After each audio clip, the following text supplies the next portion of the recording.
Hey everyone. Tonight we begin with a body dragging across ice naked, bound, barely human.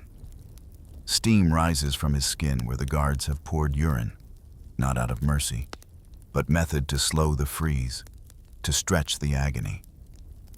He doesn't scream anymore. The cold has taken even that. This wasn't punishment for escape or defiance. It was the punishment. You've heard of the Gulag forced labor? Bitter cold. But this was something else. Pain, in Stalin's camps, was not chaos. It was craft. They broke bones, yes. But more than that, they broke meaning. They redefined hunger as a test, silence as guilt, sleep as betrayal. Torture wasn't improvised. It was rehearsed. There were 52 methods, each one sharpened into ritual. If unearthing the darkest corners of history helps you unwind, please like and subscribe. And tell me what's the coldest memory your mind still carries. Now dim the lights, steady your breath, and follow me into the machine that called itself re-education, and meant it. As you step into this grim chapter of history, feel the quiet chill that precedes understanding. It is a stillness, a hush that falls before a profound lesson begins to unfold. This realm, the Gulag, was never merely a place of forced labor, a simple factory of human misery. No, it was something far more intricate, more insidious. It was a grand, macabre experiment in control, meticulously orchestrated not just through physical might, but through the precise, calculated application of pain. Imagine a sculptor, not of marble, but of human suffering, shaping it with deliberate strokes. Here, pain was not an accident, nor a spontaneous outburst of cruelty, but a finely tuned instrument. Its purpose was not correction, not rehabilitation, not even retribution in the sense of justice. It was a spectacle, a chilling performance designed to compel submission. Every ache, every throb, every tremor of fear was a whispered word in a language understood by all who endured it. Consider the unsettling concept of Soviet humanism, a term so dissonant with the reality it described. It was a law, whispered among the cold corridors, that stated a prisoner could only be executed if their body temperature was above 96 degrees Fahrenheit. A rule, seemingly humane, yet in practice, it often meant keeping a person just alive enough to be legally murdered. You can almost feel the cold dread of that stipulation, the macabre effort to sustain life only to extinguish it. This wasn't chaos. It was a system, torture itself. In this chilling architecture was not improvised. It was standardized, refined, taught. It was a curriculum, a set of practice techniques, institutionalized to its very core. The guards, the interrogators, they were not just brutes. They were technicians of agony, following protocols, adhering to an unspoken, yet deeply ingrained, methodology. Each act of brutality was a message. You see, it was etched not just into flesh, but into the very spirit of those who watched, those who listened, those who waited for their turn. It spoke through the screams that echoed off frosted walls, through the silent tremors that ran through a line of men, through the very suffering that became an art form. The cold, indifferent stone of the cell walls seemed to absorb these messages, to hold them in its very being. This wasn't about punishing a transgression. It was about defining the very boundaries of existence within the Gulag. It was a quiet, relentless declaration. Here, you are nothing. Here, we are everything. Your pain is our power, and your suffering is our sermon. And so, with this quiet understanding, you begin to grasp the depths of what was to unfold. A journey into the heart of a darkness meticulously crafted, one agonizing whisper at a time. The air itself seems to carry the faint, metallic scent of iron and the ghost of a distant, muffled groan. Now, let your mind drift to the unyielding vastness of the Russian winter. A landscape painted in shades of unforgiving white and steely gray. Here, the very air itself becomes a weapon, and the cold, not just a discomfort, but a slow, creeping assassin. You are stripped bare, the last remnants of threadbare clothing torn away, leaving your skin exposed to the biting assault of the elements. Your limbs are bound, not tightly, but just enough to restrict, to ensure that the struggle for warmth is utterly futile.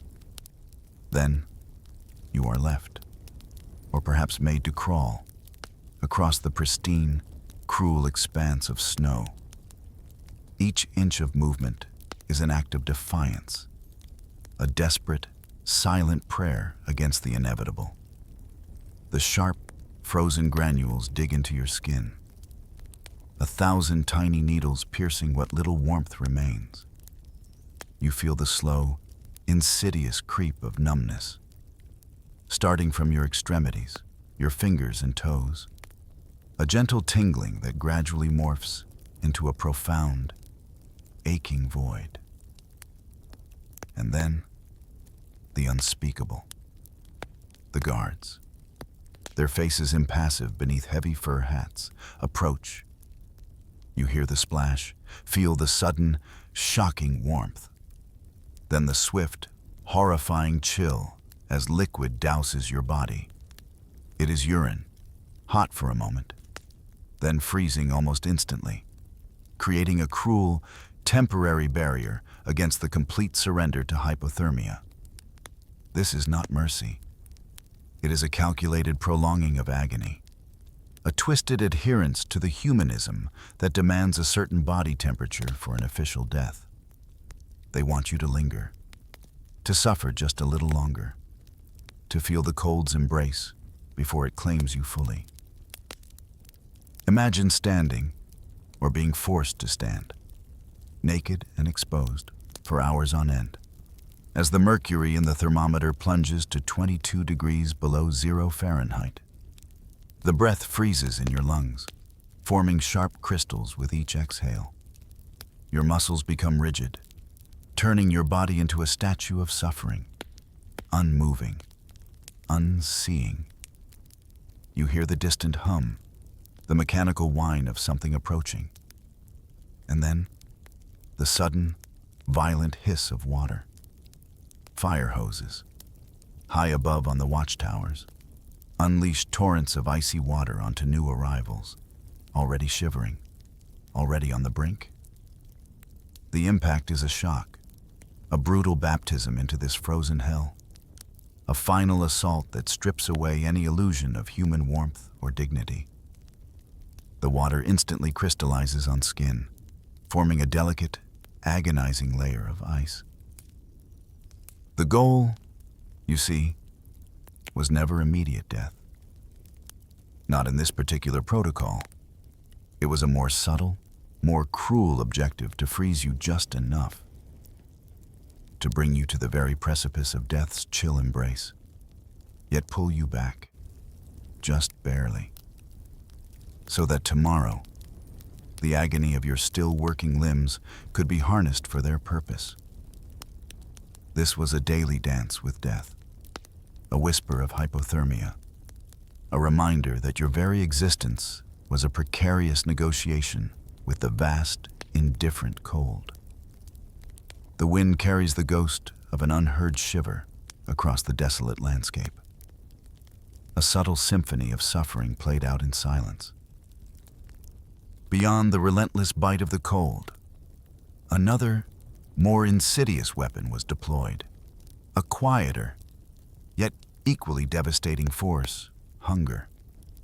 Imagine its slow, persistent gnawing, a constant companion that whispers promises of release while tightening its grip.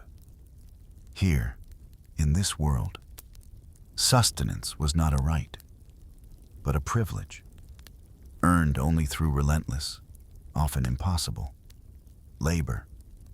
Your food rations, meager as they might have been, were inextricably tied to the quotas you were expected to meet.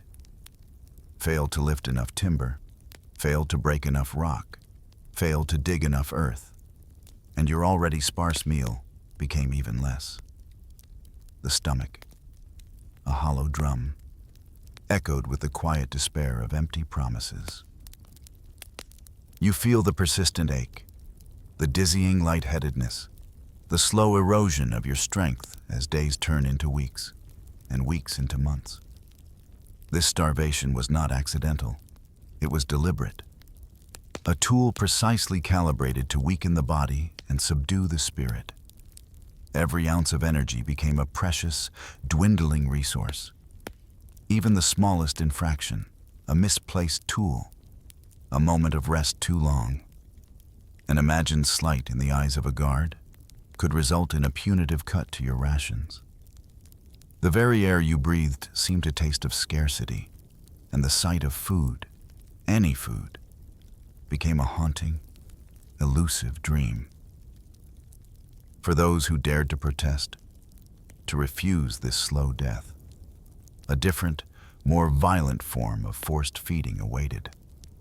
The hunger strikers, their bodies already skeletal, their resolve a fragile flame, were subjected to the brutal intrusion of a rubber tube.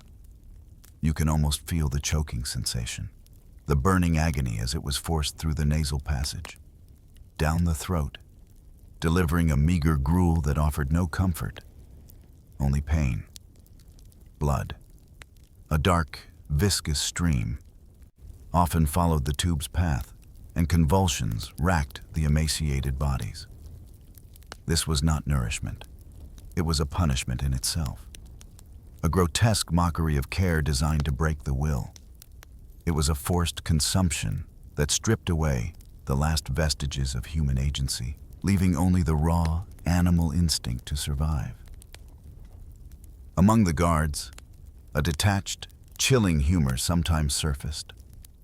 They would make wagers. You can almost hear their low voices in the distance. A casual cruelty that curdled the blood. Will this one succumb to the cold first, or will the hunger claim him? It was a game, a grim calculation played out with human lives as the stakes. The slow, relentless march of starvation, combined with the bitter embrace of winter, created a silent, unceasing torment. Your own body, once a source of strength, becomes a landscape of pain, a constant reminder of its own profound emptiness, a canvas upon which the brutal reality of the Gulag etched its deepest lessons. The quiet rumble of your empty stomach is the only sound that truly matters, a ceaseless, internal monologue of deprivation.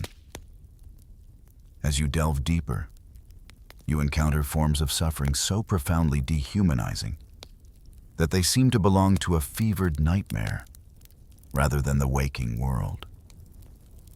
This realm was a grotesque zoo of torture, where cruelty was unbound and human imagination twisted into macabre designs. Imagine, if you can, being forced to sit, stripped naked, upon a bucket within which a sinister dance begins. Live rats, desperate and panicked, are placed inside, and then heat is applied from below. You can almost feel the frantic scratching, the desperate gnawing against your skin as the rodents, seeking escape from the rising temperature, turn to the only available path, through your flesh. This rat bucket was a torment designed to break not just the body, but the very spirit, to shatter any semblance of self-possession.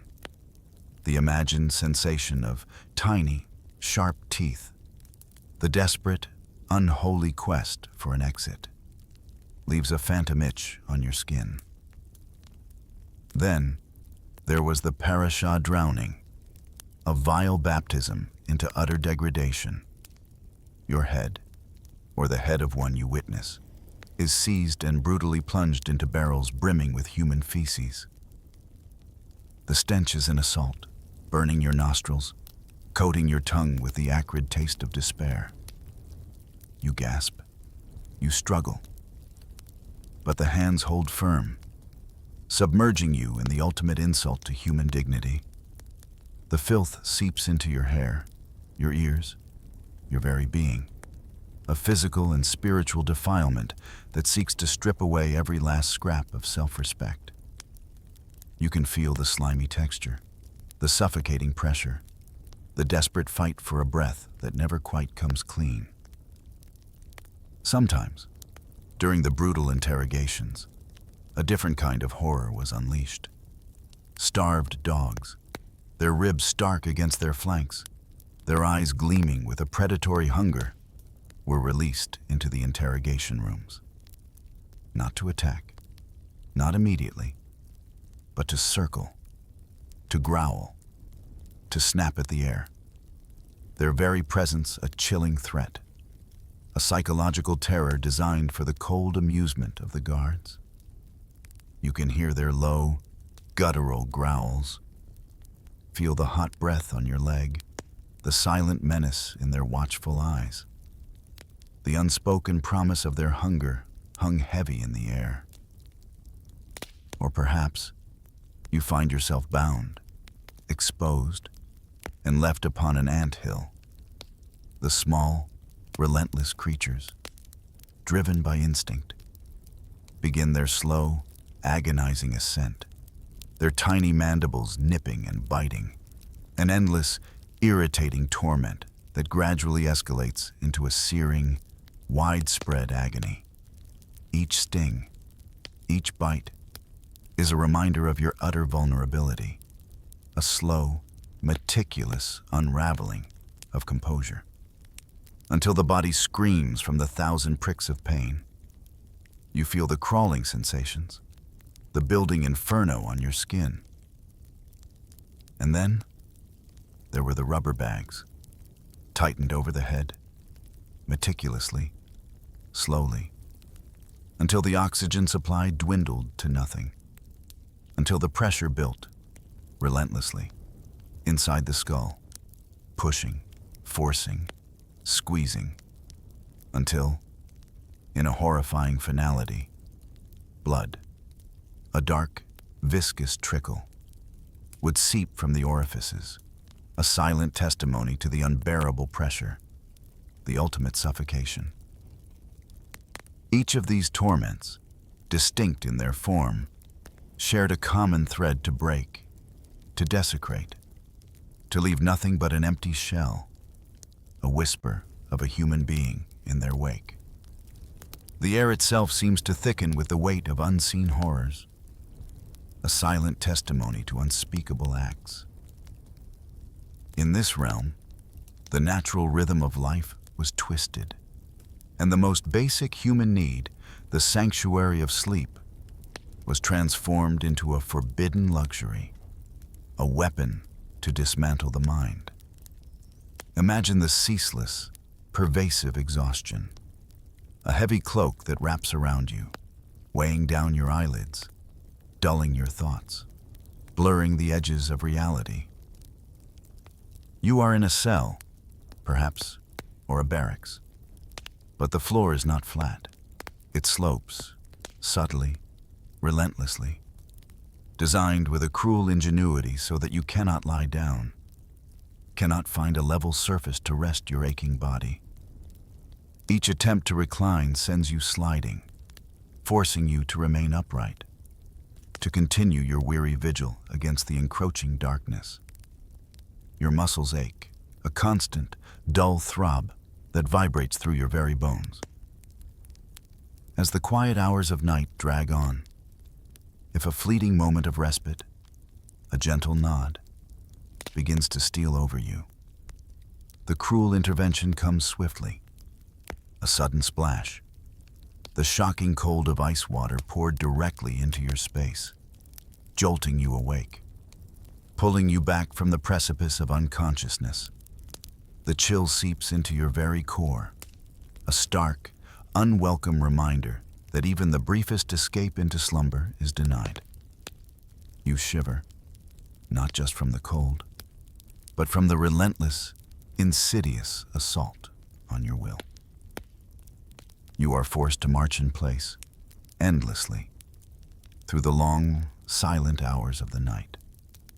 A monotonous, mind-numbing repetition of footsteps. A shuffling dance with exhaustion. Your legs become leaden. Your vision blurs, and the world begins to spin. But the command remains, keep moving.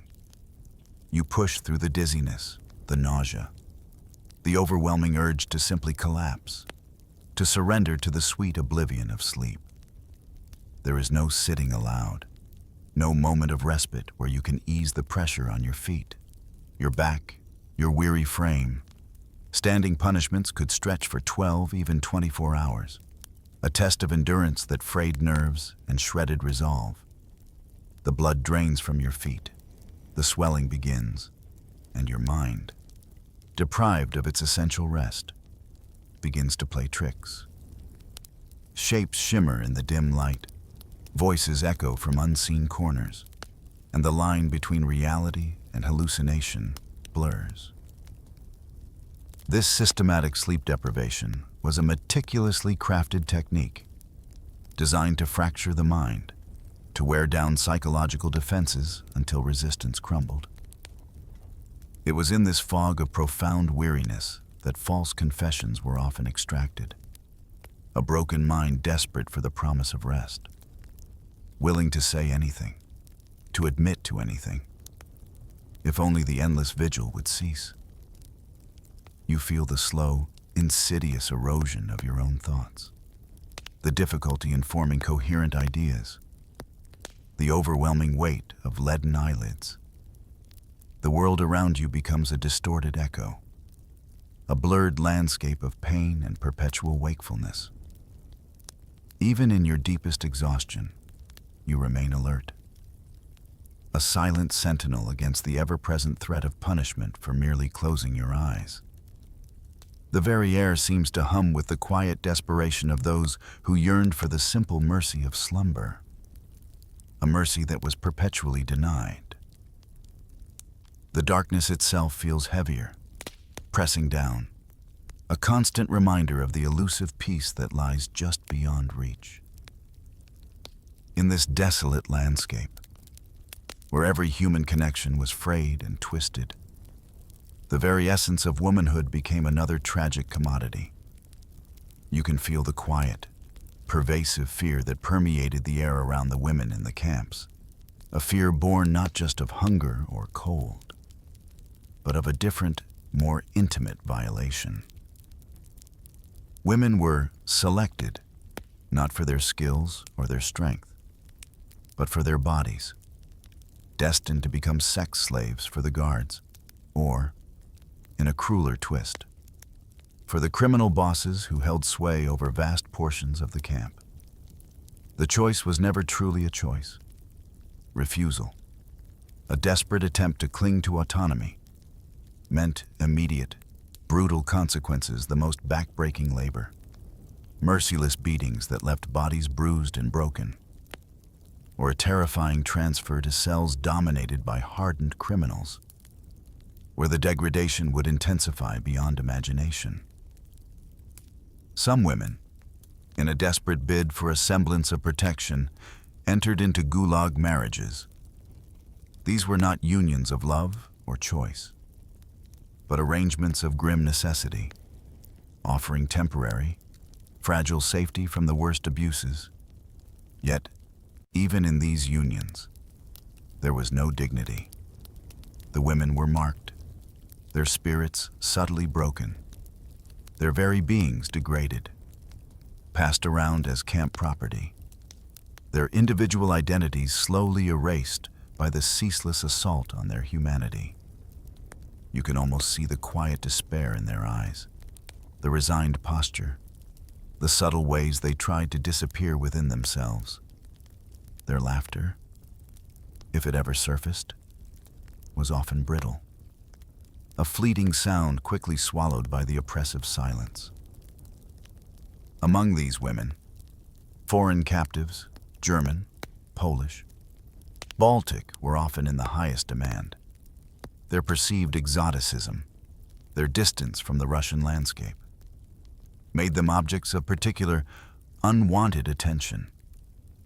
They carried an additional layer of isolation, separated not just by their imprisonment, but by language, by culture, by a yearning for a home that now felt like a distant, impossible dream.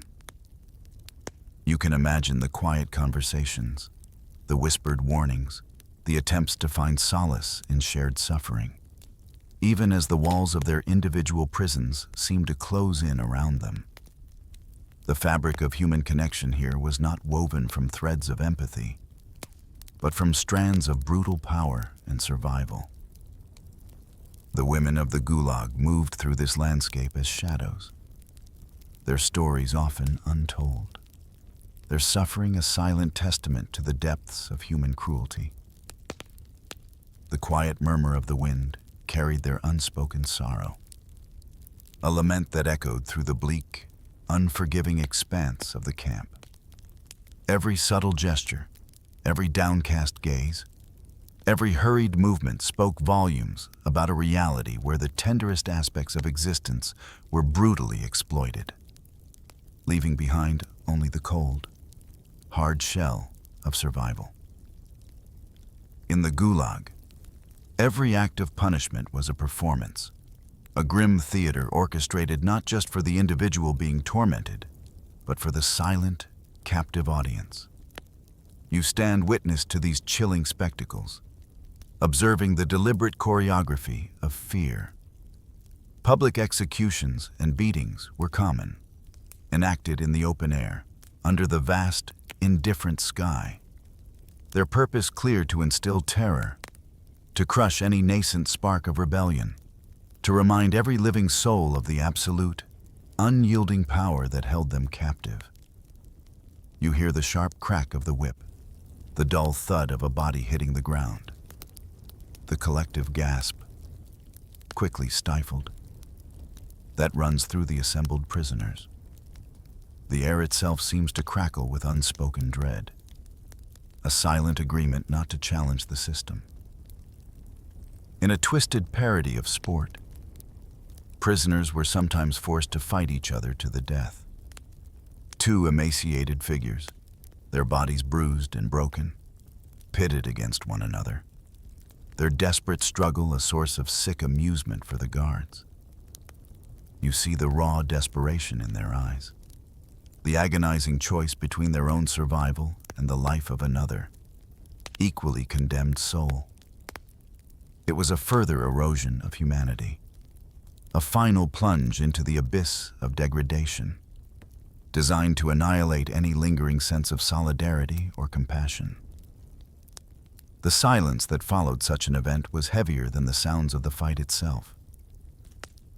Humiliations were woven into the very fabric of daily life, designed to strip away identity and pride.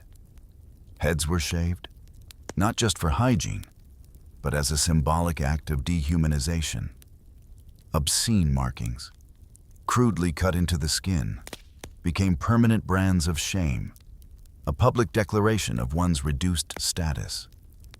You can almost feel the cold blade, the sting of the incision, the profound violation of one's own body transformed into a canvas for degradation. These were not random acts. They were precise, calculated assaults on the spirit. The cruelty often extended beyond the individual, reaching out to grasp at the tenderest connection's family, to extract a confession, however false. The loved ones of a prisoner were arrested, interrogated, and subjected to their own tortures. The thought of your own family, your parents, your children, enduring such agony because of you, was a torment almost beyond bearing, a psychological weapon that often proved more effective than any physical pain. The echoes of an unheard sob, a whispered plea, seemed to hang in the frigid air. And then there was collective punishment, a common, brutal tool. Guilt by association, a phantom charge, would lead to entire groups suffering for the perceived transgression of one. Rations would be cut for an entire barracks, extra labor assigned to a whole brigade, or worse. Innocent individuals would be chosen for public beatings. It was a cold, stark reminder that your fate was inextricably linked to the actions of others, fostering an atmosphere of suspicion and fear, dissolving any sense of community or trust. The quiet despair of shared suffering resonated through the silent. Watching crowds, a chilling testament to the calculated design of this system, where fear was the ultimate architect. Even amidst the systematic cruelty of the state, another layer of oppression existed, a brutal shadow society ruled by the Urkas, the career criminals. These men, hardened and ruthless, operated with a terrifying autonomy, forming a kind of mafia within the camps. You quickly learned to recognize their swagger, the cold glint in their eyes, the casual brutality that marks their every interaction. They were the true lords of this dark domain, wielding a power often greater than that of the guards themselves. Their reign was one of terror, a daily nightmare for the political prisoners who found themselves utterly defenseless against their depredations. You witnessed the casual violence, the regular beatings, the blatant extortion where meager rations, a precious piece of clothing, or even a fleeting moment of peace could be seized without warning. The Urkas moved through the camps like predators, preying on the weak, the vulnerable, the desperate. For women, the threat was even more pervasive, with sexual exploitation a common and horrific reality. The political prisoners, often intellectuals, farmers, or ordinary citizens caught in the vast net of state paranoia, had no defense. They were stripped of their former identities, their skills meaningless in this brutal hierarchy. They possessed no street smarts, no criminal code, no means to fight back against this organized, internal oppression. The most chilling aspect of this reign was the complicity of the guards. They not only allowed, but actively encouraged the Urkas' domination. This served a purpose. It diverted prisoner resentment, turning it inward, fostering division, preventing any widespread solidarity or rebellion against the state. The guards benefited from the chaos, using the Urkas to maintain order through terror, to punish those who might otherwise be beyond their immediate reach. You see the casual glance, the unspoken nod, the deliberate turning away that signaled the unspoken alliance between the state's oppressors and the camp's underworld. The political prisoners, you realize, were caught in a cruel vice. They had no protection, no one to turn to, no glimmer of solidarity from their fellow inmates. They were surrounded by predators, both official and unofficial, their lives a constant negotiation with violence and fear. The Urkas stole their rations, leaving them to starve. They stole their meager possessions, leaving them exposed to the elements. And with chilling frequency, they stole their lives, often with impunity. You hear the whispers of their names, the chilling reputation they carried, the quiet despair of those who knew there was no escape from their shadow. In this bleak landscape, the only law that truly mattered was the brutal, unwritten code of the criminal underworld. A constant, gnawing threat that added another layer of agony to the already unbearable burden of existence. the scent of fear, mingled with stale sweat, seemed to linger heavy in the air, a silent testament to the daily struggle. In a place where life itself was a prolonged agony, the natural human yearning for escape, or for the quiet release of death, became a desperate, perilous gamble. But even these choices were denied, punished with a chilling severity that underscored the system's absolute control. You witnessed the brutal reality: failed suicides were not met with pity or care, but with further retribution. These attempts were branded as traitors of state suffering, a grotesque inversion of compassion, implying that one had betrayed the very process of their torment. The punishment was swift and harsh.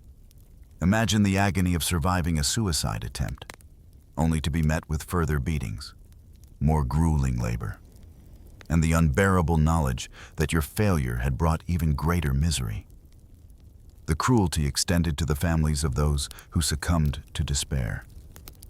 For a prisoner's suicide, their already meager rations would be cut, or, in a more terrifying reprisal, their family members on the outside could face arrest and imprisonment themselves.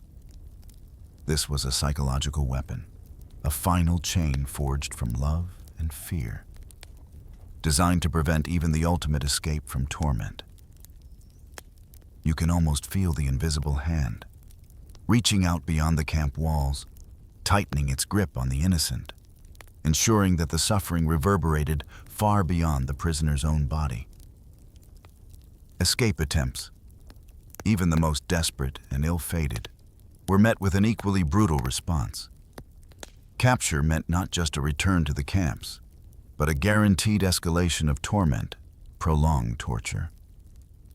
The addition of years to already impossible sentences, or often immediate execution. The vast, unforgiving landscape, the relentless cold, the omnipresent guards, and the distant, elusive promise of freedom made escape almost impossible, a dream that quickly turned into a deadly nightmare. You hear the distant barks of tracking dogs, the sharp crack of a rifle, the chilling silence that follows. And then there were the invalid barracks, places of unimaginable horror where hope went to die. These were not infirmaries, not places of healing, but death zones, repositories for the sick, the weak, the utterly broken. Here, there was no food beyond the bare minimum to keep a person from immediate expiration. No medical care, no comfort. The air hung thick with the stench of sickness, of unwashed bodies, of despair. The sick were deemed useless, a drain on resources, and thus were simply left to rot, abandoned in filth, their quiet groans echoing in the desolate silence. You can almost feel the cold seeping through the cracked walls, the desperate, rasping breaths, the pervasive hopelessness that clung to every surface. This was the ultimate rejection of human value, a final, brutal statement that in the Gulag, your worth was measured only by your ability to work, and if that ability ceased, so too did your right to exist. The vast, indifferent sky seemed to bear silent witness to these acts of slow, deliberate extinction. As we draw to a close on this harrowing journey, you can feel the quiet weight of the past settling around you, a somber understanding of the depths to which humanity can descend. The Gulag, as you have come to understand it, was not a singular entity, but a sprawling, meticulously designed machinery of suffering. Across its vast network of camps, at least 52 distinct methods of punishment were documented, each one a variation on the theme of breaking the human spirit. From the icy embrace of the freeze protocols to the insidious torture of sleep deprivation, from the physical violations of the rat bucket to the psychological torment of family retribution. The cruelty was systematic, comprehensive, and chillingly inventive. These were not random acts of individual sadism, but codified practices, an institutionalized science of pain. And the chilling legacy of these methods did not vanish with the closure of the camps. You can almost feel the faint, insidious echoes reaching into later periods. Western intelligence agencies, including those within the United States, and certainly the KGB itself, studied and, in some instances, adopted elements of these techniques. The understanding of how to break a human being, how to extract information through systematic torture, became a dark knowledge passed down, adapted, and reapplied in different contexts across different borders, long after Stalin's passing. This is a quiet, unsettling truth that lingers, a testament to the enduring nature of such dark innovations. Yet, despite the immense scale of this suffering, justice remained a fleeting, almost mythical concept. Few, if any, of those directly responsible for orchestrating these atrocities, for carrying out these daily horrors, ever truly faced accountability. Their names are largely lost to the official record, their crimes buried beneath layers of bureaucratic silence and political expediency. The perpetrators moved on, their acts unpunished, leaving behind only the scars on a nation's soul. You sense the quiet injustice, the unaddressed imbalance that weighs heavy on the historical record. Our understanding of this period, of these specific terrors, comes not from grand monuments or official histories, but from the fragile, courageous voices of the survivors. Their testimonies, pieced together from hastily scribbled drawings, from the clandestine pages of memoirs written in secret, from the rare, fragmented documents that escape destruction, paint a vivid, horrifying picture. These are the whispers from the past, the quiet courage of those who chose to remember, to record, to ensure that the world understood what transpired within those desolate walls. You hear their distant voices, soft yet firm, carrying truths that refuse to be silenced. Though the barbed wire was eventually cut, though the wooden barracks crumbled and were reclaimed by the taiga, the Gulag's cruelty, its dark lessons, outlived its physical walls, the psychological scars, the societal trauma, the profound questions about human nature and the capacity for both evil and resilience continue to resonate. The shadows of those years linger, a quiet warning woven into the fabric of human history, reminding us that suffering, when systematized, when made the point, can leave an indelible mark, one that echoes not in a scream, but in the profound, unsettling stillness of its aftermath. And perhaps, as you reflect on these truths, you find a certain quiet resolve, a stillness that comes from confronting the darkest corners of the human story. Understanding that even in the bleakest landscapes, the simple act of bearing witness holds its own quiet, profound power. Till the GI is fighting in the Vietnam War, it was a vital lifeline providing food, ammunition, medical assistance, and fire support in just a few years of operation. It was the difference between life and death to thousands of men. The Huey helicopter Vietnam War was to Huey. War, it was not a ground war, it was a hawk outdoor world. Vietnam was a brutal conflict. Huey gunships changed UMAS. Army tactics and the way modern wars have thought as their lethal guns wrought havoc on the Viet Cong. They considered us to be the mortal enemy because they'd seen what we had done to them with those Gatling guns. They hated us. The Huey not only revolutionized the U.S. Army's thinking, it changed the face of aviation forever. using rare archive film and color reenactments. Battle Stations goes right inside the Huey helicopter, shows its role in combat and the everyday do-or-die existence of its crews. Helicopter development dates back to the early part of the 20th century. When the first rotary wing flight took place, full-scale development soon began to attract many flight enthusiasts, including Igor Sikorsky, a Russian immigrant to America, who in the 1930s managed to get his rotary machine in the air. At the same time, a brilliant and American engineer, Arthur Young, was also experimenting with rotary wing aircraft, using models he discovered that independently hinged blades follow the movement of the mast, and by fitting a stabilizer bar to the mast, the performance improved dramatically in 1941. Young and another brilliant engineer, Fart from Kelly, took the initiative to demonstrate their new model to Lawrence D. Bell, founder of the Bell Aircraft Company.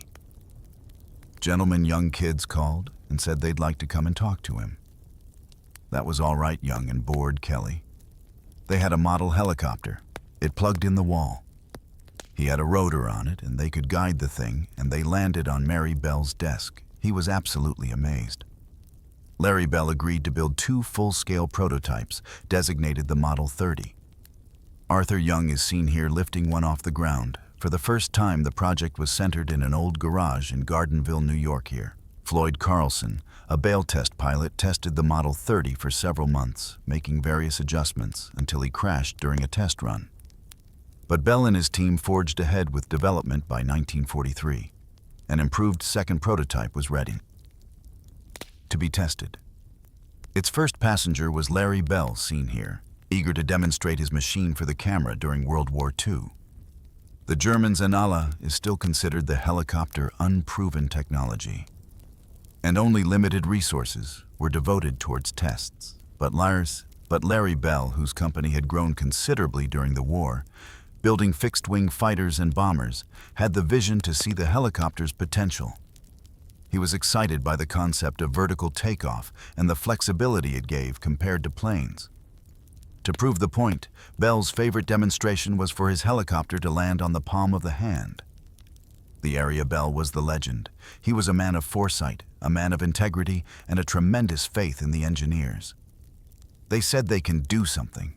They could do it. Arthur Young and his team built a third aircraft for Bell, the Model 47. It was an instant success, becoming the first commercially certified helicopter. More significantly for Bell, it became the workhorse of the U.S. military.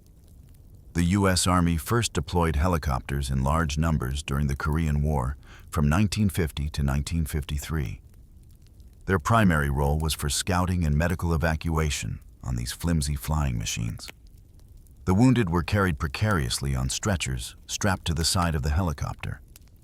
It was here that the mass units, or mobile army surgical hospitals, would create the first helicopter legend. Korea had provided the U.S. Army with much valuable information on the use of the helicopter in war and its possible effect in future conflicts.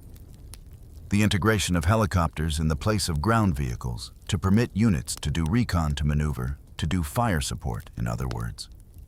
Of everything had happened in combat by the use of air mobility, and the helicopter was so key to that.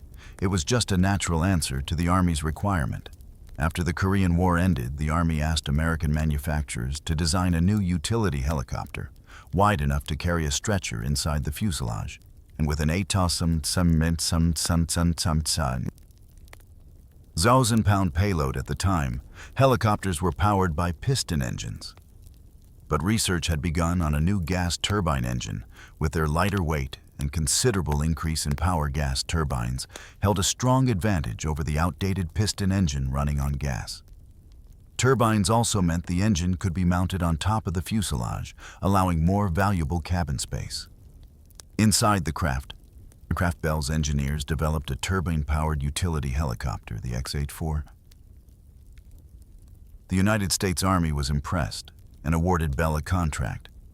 We had a good design team. We have Bart Kelly as our leader, and we had some other key engineers that were running the show. They had a lot of maintenance experience, and it had a lot of field experience. And we had pilots. It lived flying, and they knew what the aircraft ordered. Bell's new helicopter was originally called the Iroquois by the U.S. Army. When it went into the production phase, they call it the H helicopter, utility one. So then I was HU and the GIS, with the name Huey on from Huey, and that's how I got the nickname stuck. The Army was keen to integrate the Huey into a new strategy of air mobility and immediately recruited a new generation of warrant officer pilots and who entered the Army specifically to fly helicopters under a far-sighted program that began in 1951. The new program, which lasted 9 months, gave recruits without college degrees the opportunity to become helicopter pilots. All they needed was the intelligence and desire to fly. In all of my life, people have asked me about, how do you fly a helicopter? I've always tried to come up with a nice analogy about, well, how flying a helicopter is a lot like, and then you're stuck because there's not really anything a lot like it. You must use both hands and both feet simultaneously, and you have to move them in a variety of directions. Some are dependent on the other, and some are not. The left hand is the collective, which controls going up and down on your right hand. You have a cyclic stick which makes the aircraft nose go up and down, or back and forth and left and right. The trick comes when you do what's called hovering, and that's stopping a helicopter in mid-air. And that requires the feet. New pilots were quick to grasp the potential of the Huey over other helicopters we trained in Mineral Wells, Texas. And I flew a huge helicopter there, and in the last 2 months at Fort Rucker, Alabama. We started flying the Huey, and it was like a Cadillac compared to these smaller things that we used to fly. But it was far from a smooth ride for Bell, the U.S. government now. Under pressure from other manufacturers, proposed that Bell should let other companies share in building the massive numbers of Huey as it needed. We told them it wouldn't work. We tried it, and it was just going to be a waste of money. What we would do is give every state of the Union a portion of subcontracting. And we used to have a great big map of the United States, and each state was colored with how much money it got. And that's the way we kept the program a sole source of bail. As the first Hueys entered service with the Army, America pledged its support to the people of South Vietnam in their war against communism. The war, in which would become a weapon of legend, was about to be in the spring of 1962. The first Hueys were sent to assist the people of South Vietnam, locked in a brutal struggle with communist insurgents. Vietnam had been a French colony until 1954. But when the French were finally driven out after a long war of independence, the victors could not agree on who should rule the country, was divided by international agreement into Communist North Vietnam and the Democratic Republic of South Vietnam under the leadership of Ho Chi Minh. The Communists rejected partition in retaliation. They created the National Liberation Front, known as the Viet Cong, to wage a guerrilla war against the South Vietnamese army. Originally, the American government only intended to send military advisors to support South Vietnam, but it soon became clear that unless they undertook major combat missions themselves, the South would not survive. We have made a national pledge to help South Vietnam defend its independence, and I intend to keep that promise by 1965. Large numbers of American combat troops began pouring into South Vietnam in the capital Saigon. The Viet Cong retaliated by stepping up their bombing campaign. The Communists also controlled much of the countryside, where their hidden network provided food, ammunition, and refuge for their fighters. These secret Viet Cong cells were almost impossible to detect. The terrain in Vietnam was another major obstacle. The impenetrable jungle and high mountains made the ground movement of large numbers of troops virtually impossible. It was in these conditions that the mobility of the helicopter became essential. But for the newly arrived pilots flying in Vietnam for the first time, was a shock. I just couldn't really believe it was happening. To me, and I hadn't flown a Huey in over a month, and the first thing they did is put me in a loaded gunship and made me go fly a traffic pattern. And I nearly crashed because I had never flown one loaded. Like they say, he's too dangerous in flight scope, and that's my first impression. That I wouldn't as good as I thought I was. In Vietnam, the majority of Hueys were used for utility work. These were known as slicks and were each capable of transporting 8 fully armed troops. Slicks had a 4-man crew: the pilot and co-pilot, a door gunner, and the crew chief, who had 2 different roles on the ground, naturally. Your mechanic, you're responsible for daily inspections, which you're looking for. Obvious things that are wrong with the helicopter. When you were in the air, you were actually just a door gunner. However, we sat on the left-hand side. The crew chiefs did, because the instrument panel up front was offset. I could look between the pilot's seat from my cubbyhole right there at the back, and I could read all the engine instruments and monitor things on slicks. The regular door gunner sat on the right-hand side. The toughest part about being a door gunner is there's so many people depended on us, and you had to be alert all the time. I mean, you had to be looking everywhere and listening, because you know when I want a gun, because a bullet goes off around you, makes a popping noise, and that's the first thing you start looking for: a muzzle blast. And so you're not just flying through the air doing nothing. You're constantly observing the ground. The Viet Cong soon learned to aim their automatic weapons, have been slow-moving, and troop transports with helicopter losses, mountain of the landing zones. It became clear the slicks needed more than their own door gunners to suppress enemy fire. The need for an armed gunship to act as escort became a matter of life or death. Many B-model Hueys were immediately converted into gunships. A variety of weapon systems were developed and implemented. Door gunners also tried new tactics, leaning out on the skids. They would fire underneath the gunship, but this soon proved extremely dangerous. They finally gave us some harnesses to wear so we wouldn't fall out of the choppers. So it was a beginning, you know? It was not like nobody had ever done it before it. But no one ever been in a combat situation. We had to lean out of a helicopter almost upside down, and I can't tell you the number of times I'd fallen out, and they'd pull me up eventually. Quad machine guns were mounted on the turret and fired by the co-pilot, while some Hueys were armed with the lethal 7.62 minigun manned by the door gunner that could fire up to 4,000 rounds per minute on regular missions, an average of 2. Huey gunships escorted a force of 8 Slits gunships, never carried troops, needing to give all available cabin space to weapons and ammunition. More muscle was also added by incorporating various rocket pod combinations, 24 on a pod on one side, 24 on a pod on the other side. When we first got to there, we would try to shoot like 4 2 times, and we didn't have the accuracy with 4. And if you shot all 48, you'd back up 20 feet, and it scared the hell out of, because you feel like you've fallen down. But we can shoot to the time pinpoint. Accuracy as the war in Vietnam escalated. Many in the U.S. military felt the unique qualities of the Huey could be used to form a well-armed mobile force that could respond rapidly to enemy operations. In July 1965, a new unit, the 1st Air Cavalry Division, equipped with nearly 500 helicopters, arrived in Vietnam to begin the longest tour of duty in American combat history. The Air Cavalry was specifically designed to perform classic cavalry missions, riding quickly to battle in a helicopter instead of on a horse. They were the only division in the world whose units were trained to work with and depend solely on the helicopter tactics.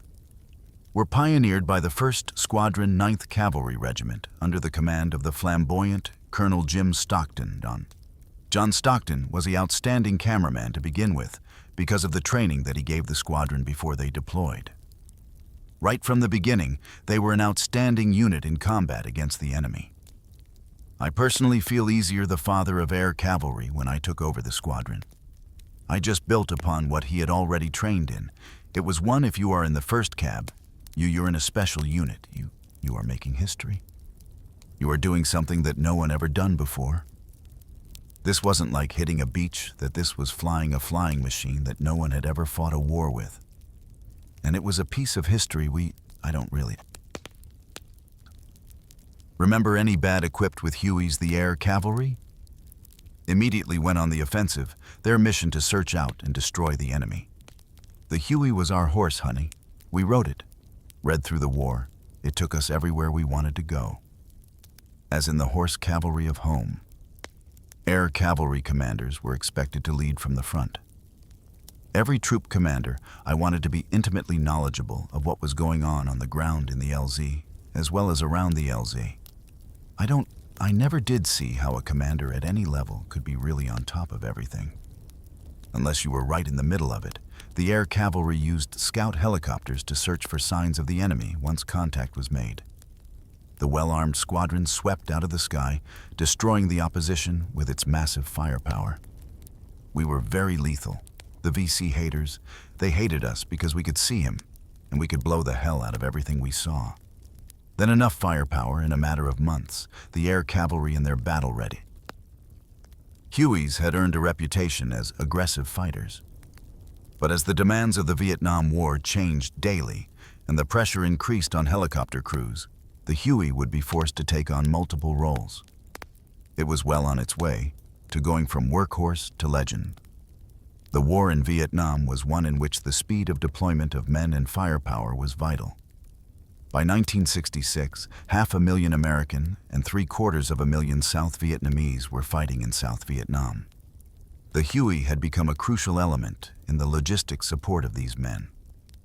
In addition to regular combat sorties, the Hueys would also fly ash and trash missions, the routine fetch and carry duties of a part and parcel of supporting U.S. and South Vietnamese forces.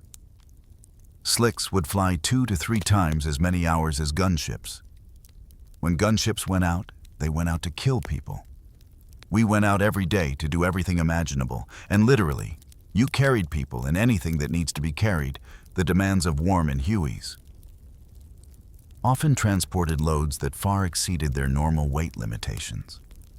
The flying skills of the pilots were pushed to the limit. We load them until they would not hover.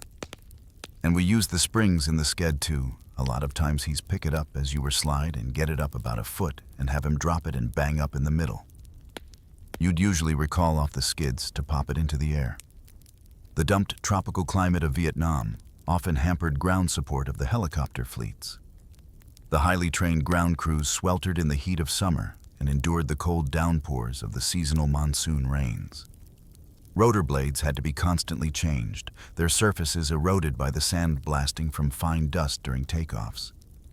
The Huey's blades were originally expected to last 1,000 flight hours. But in Vietnam, this dropped down to 200 hours. The combination of the climate and the demands of war caused heavy wear and tear on the Hueys every 25 flying hours they would go into maintenance for. A pretty basic inspection. And if you're flying a lot, that's about every 3rd day. At 100 hours, it was a periodic inspection that was much more thorough, and every 300 hours, the engine had to be overhauled to keep the weight down. The Huey was made of light materials, which made it vulnerable to small arms fire. A helicopter is made of aluminum and plexiglass. The aluminum is so thin that you could shoot through it with a .22 caliber bullet. We wore an armored plate on our chest, and we were sitting in armored seats, but your lower half of your body is totally exposed. Your entire head is exposed, and then there's parts hanging out. Of course, they're exposed. Being hit by enemy fire was a constant threat on every mission in case the pilot and co-pilot got shot. There's a red handle down the back of their seats that we can pull. And whichever one we need to roll out of the seat literally falls back when you pull the body out. Jump in there, fold the seat up and fly it. Hueys were one of the biggest threats for the communists, and every opportunity was taken to shoot them down. But it wasn't crashing that the Huey pilots feared, it was the Viet Cong. The instructions were to kill all helicopter pilots. There was a 25,000 gold reward on any helicopter pilot, and they wanted him dead. We did so much damage to him, they considered us to be the mortal enemy, because they'd seen what we had done to them with those Gatling guns. It was hard for them. Unless they had a deep hole to get into, those things would really do a trick when you had them working. And they hated us. In addition to the myriad of roles taken on by the Huey, it was also designed to be a medical evacuation helicopter. The medevac missions were known as dust-off. By the troops, dust-off units were autonomous and consisted of 6 Hueys working within a specific geographical area. Each Huey had pilot, co-pilot, and 2 medics, one also acting as crew chief. The bravery of these crews was legendary. The dedication of the pilots was exemplified by Michael and Novosel, a Congressional Medal of Honor winner. If you've flown just one mission where you saved a life. But it sort of grows on you. It's catchy, it's almost narcotic. You realize that you have this ability to help. Sometimes that really and truly you're extending a man's life. Not all Army pilots could fly a medevac Hewitts, which were equipped with advanced flying instruments. Most of the pilots at that point of the war were not instrument qualified in the dust of business.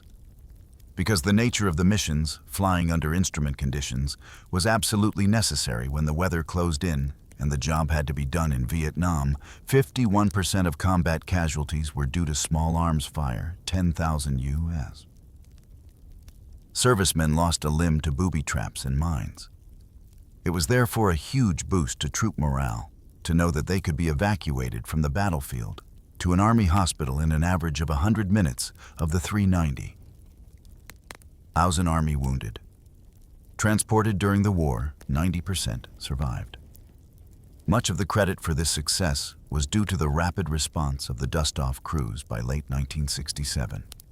The American forces had steadily closed in on the Viet Cong. But the Communists were about to launch an ambitious new offensive they hoped would turn the tide of the war. The legendary attack would stretch the Huey and its crews to the limit early 1968. The Communists were preparing to launch a major offensive against South Vietnam that would provide the greatest challenge to the Huey and its crews. To date, their aim was to spark an uprising to coincide with Tet, the traditional Vietnamese New Year, and topple the government. They hoped this mass destruction would force the Americans to rethink their policy and withdraw from Vietnam on January the 30th. Zeros and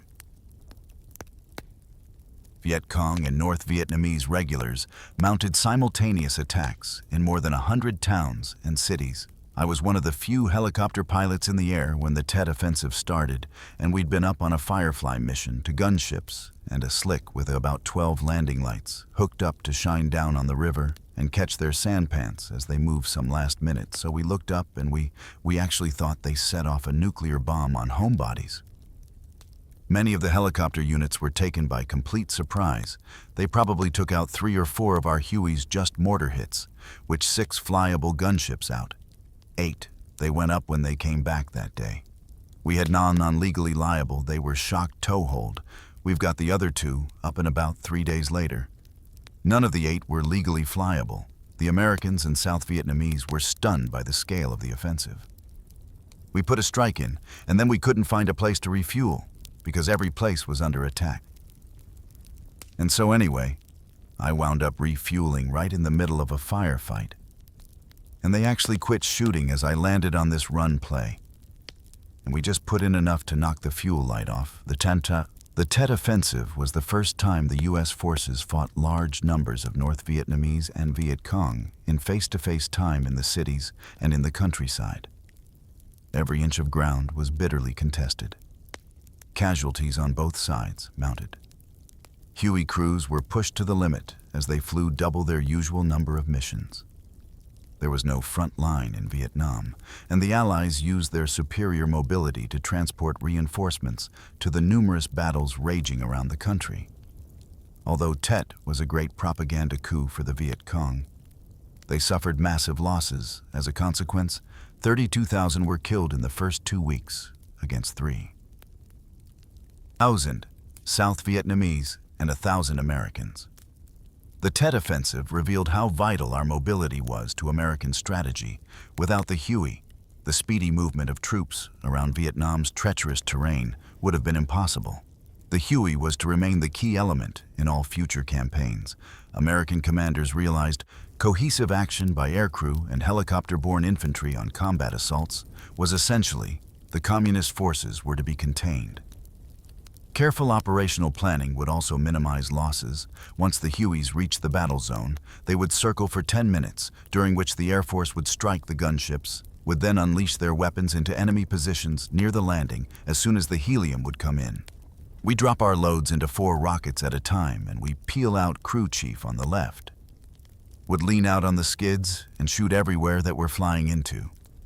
And I would lean out on the skids on the other side, but, you know, they're so up like this, and I'd shoot everything behind us so that they couldn't shoot us as we were pulling out. And the next chopper would come in, be doing the same thing. A colored smoke grenade was dropped to mark the landing zone. This technique of using different colors was adopted to avoid the enemy laying down its own smoke.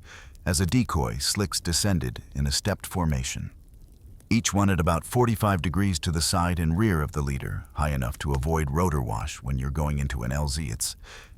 It's unbelievable how the turbulence works. In other words, to put a helicopter down on the ground, you have to have an air cushion, and when the turbulence is churning off the helicopters in front of you, it blows the cushion out from under you, and it's like a controlled crash, and you best know what you're doing, or you're fixing to bang it into the raspberries. As the Hueys flew in, the Viet Cong concentrated their fire on the approaching helicopters. You under anti-aircraft cannon at high level, and at low level you are under a K-47, and when you will land on the landing zone, you are under artillery or mortar fire. That a 3-layer of fire you encounter, and it is very dangerous, and that is the sitting target for the Army. The confusion that just reigns supreme in a person's mind during your first combat assault is just beyond the description. There are bombs going off, rockets going off, there are gunships flying by. The M60s start chattering, the ground is burning. If people on board, or there's a memory in hearing back, you know. Very excited about the landing, and it's just so much total confusion. And Polka, often I don't think there's any type of training can really prepare you for that. The first troops on the ground secured the landing zone, while a slicks departed for the refueling points to await orders for their return if necessary. The gunships would continue to support the ground troops. The sheer ferocity of combat in Vietnam meant that the water was given or expected. The Huey had proved itself on the battlefield time, and again it allowed the infantry to do its job against a determined and brave adversary, even against overwhelming firepower. The Viet Cong were prepared to fight on at any cost, while people look at him as gooks and pajamas. They were extremely talented soldiers. They were a tough soldier to fight, and they fought as hard for their country as we were fighting for our country's principles. They were damn good soldiers. The superior air mobility of the U.S. forces had helped defeat the Viet Cong in the Tet Offensive. But the Ho Chi Minh Trail, a series of communist supply routes winding through the jungle, was still open, supported by Huey's American Special Forces teams, were deployed to search out and destroy this vital Viet Cong lifeline. Sometimes we just insert an American Special Forces unit. A lot of times their mission was to interdict traffic along the Ho Chi Minh Trail, to put sensors out sometimes, to kidnap a North Vietnamese officer, to gain intelligence, and to take captives. When landings were impossible, Special Forces units, such as the Green Berets or Rangers, would parachute into action. Sometimes they would swing down on 120-foot ropes in a technique known as rapidly secrecy, was the key to successful operations. Because of the rotor noise, pilots tried to avoid alerting the enemy until the last possible moment, can't tell. Always worse sounds coming from, and same is true of the helicopter. You can hear it, but you're not quite sure where it is, and if you stay close to the treetops, it's much harder to see one. And when you do see it, it's in your vision for a much shorter period of time. So it's hard to get a bead on it, and so leave it. Generally stay pretty close to treetop level. The U.S. Navy also began to fly a special squadron of Hueys nicknamed the Sea Wolves. Their task was to keep the waterways of the Mekong Delta open and free from the enemy. The Sea Wolves protected Navy river patrol boats by searching for sampans laden with weapons and ammunition. For the Viet Cong, the Mekong Delta was a vital link in the Viet Cong supply line. Patrolling this large network of waterways was risky.